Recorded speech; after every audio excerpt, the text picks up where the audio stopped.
മൂസാ നബിയുടെ കാലഘട്ടത്തിൽ തന്നെ ശിശുവായ തൂഫാന്, തേന്, തവള, പിന്നെന്താണ് ചോര, അങ്ങനെ കുറെ സാധനങ്ങളെ കൊണ്ട് മൂസാ നബിയുടെ ജനതയെ പരീക്ഷിച്ചില്ലേ. തൂഫാൻ എന്താണ്? വെള്ളപ്പൊക്കമാണോ? തവളകളാണോ? കുമ്മല് പേനാണോ? ദമ് രക്തമാണോ? ഇങ്ങനെ നിരവധി വസ്തുക്കളെ കൊണ്ട് മൂസാ നബിയുടെ സമൂഹത്തിന് പരീക്ഷിക്കുകയുണ്ടായി. ആയത്തുകളായിട്ട് കൊടുത്തു, തെളിവുകളായിട്ട്. ഇതിലൊക്കെ ഈ വാക്കുകളിൽ നിന്ന് തന്നെ കിട്ടും ഇതിന്റെ അർത്ഥം. അവർക്കറിയുന്ന, നമ്മള് ഇതിനൊക്കെ ഈ വിശദീകരണം എഴുതിയ ആളുകളെ നമ്മൾ മോശം പറയണ്ട. അവർക്ക് കിട്ടിയ അറിവിന്റെ അടിസ്ഥാനത്തിൽ അവർ വിശദീകരിച്ചതാണ് ഇതൊക്കെ. അതിന്റെ വൈജ്ഞാനിക തലം കൂടി. ഇപ്പൊ തൂഫാൻ എന്ന് പറഞ്ഞത് തൂഫാനാണത്. അതിന്റെ റൂട്ട് വേർഡ് തോഫ എന്നാണ്. ചുറ്റുക, കറങ്ങുക എന്നാണ്, തവാഫാണ്.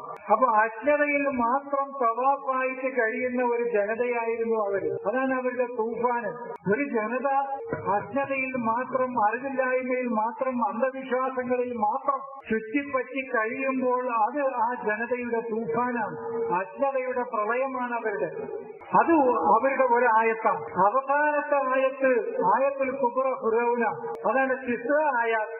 10 ആയത്തുകളാണ് അവരുടെ മൂസക്ക് കൊടുക്കുന്നത്. 10 തെളിവുകൾ. ഇപ്പൊ നമ്മൾ പഠിക്കുന്ന 10 തെളിവുകളല്ലത്. അവസാനത്തെ ആയത്തുൽ കുബ്ര എന്ന് പറയുന്നത് ഫിറൗന.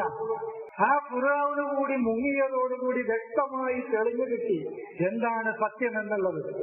അതില് കുമ്മല് എന്ന് പറയുന്നത്, പേന എന്നുള്ളത് സത്യത്തിൽ അതിന്റെ ബാഹ്യമായ അർത്ഥത്തിൽ എടുത്താൽ തന്നെ നമുക്ക് കിട്ടും.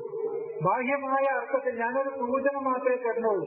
ഒരു മനുഷ്യന്റെ തലയിൽ നിന്ന് രക്തവും മറ്റവും വലിച്ചു കുടിച്ച് ജീവിക്കുന്ന ജീവിയാണ് പേന എന്നുള്ളത്. അതിന്റെ ബാഹ്യമായ അർത്ഥം അതങ്ങനെയാണ്. പക്ഷെ അതിന്റെ ആന്തരികമായ ബാത്തിനിയായ അർത്ഥപ്രകാരം സത്യത്തിന്റെ, യാഥാർത്ഥ്യത്തിന്റെ ചോര കുടിച്ച് ജീവിക്കുന്ന എന്ന് പറഞ്ഞാൽ യാഥാർത്ഥ്യങ്ങൾ ഉൾക്കൊള്ളാതെ ആ യാഥാർത്ഥ്യങ്ങൾ മാത്രം ഉൾക്കൊണ്ടുകൊണ്ട് ജീവിക്കുന്ന ആളുകളാണ് കുമ്മലുകൾ. തവളകളെന്ന് പറയും നമ്മൾ. യാഥാർത്ഥ്യങ്ങൾ കാണാൻ കഴിയാതെ ജീവിക്കുന്ന ജീവിയാണ്. അവർക്ക് അതിന്റെ ആ കിണറ്റിലെ തവളക്ക് അതിന്റെ ലോകം മാത്രമേ ഉള്ളൂ. അതിനപ്പുറത്തേക്ക് അതിന് ചിന്തിക്കാൻ കഴിയില്ല. അങ്ങനെ ജീവിക്കുന്ന ആളുകളാണ് തവളകൾ. ജറാദ് എന്ന് പറഞ്ഞാൽ, തെജിരീദ് എന്ന് പറഞ്ഞാൽ ഊരിക്കളയുകയാണ്. അപ്പൊ ഈ പഴത്തിന്റെ തൊലിയൊക്കെ നമ്മൾ ഉരിയൂലേ, അതിന് തെജിരീദ് എന്നാ പറയും. ഉരിയും. വൃക്ഷങ്ങളിൽ നിന്ന് ഫലങ്ങളൊക്കെ പറിച്ചെടുക്കൂലേ, അത് തെജിരീദാണ്. തഖ്തീഫ് എന്നും പറയും. കൂടുതലും തെജിരീദ് എന്ന് പറഞ്ഞാൽ ഒന്നിന്റെ തൊലിയെ ഉരിച്ചു കളയുകയാണ്.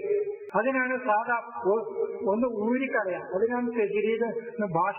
അതാണ് ജറാദ്. വെട്ടുകിളിയല്ല. അപ്പൊ ഇങ്ങനെ യാഥാർത്ഥ്യങ്ങളെ മുഴുവൻ തമസ്കരിച്ചുകൊണ്ട്, യാഥാർത്ഥ്യങ്ങളെ ഉൾക്കൊള്ളാൻ കഴിയാതെ വെറും കിണറ്റിലെ തവളകളായി കഴിയുന്ന, യാഥാർത്ഥ്യങ്ങളെ മുഴുവൻ ഉരിച്ചു കളഞ്ഞുകൊണ്ട് അജ്ഞതയുടെ ജഹലിന്റെ തൂഫാനിൽ കഴിയുന്ന, ഇതൊക്കെയാണ് ആ ജനതയുടെ ഗുണങ്ങളായിട്ട് അവിടെ ഉണ്ടായിരുന്നത്.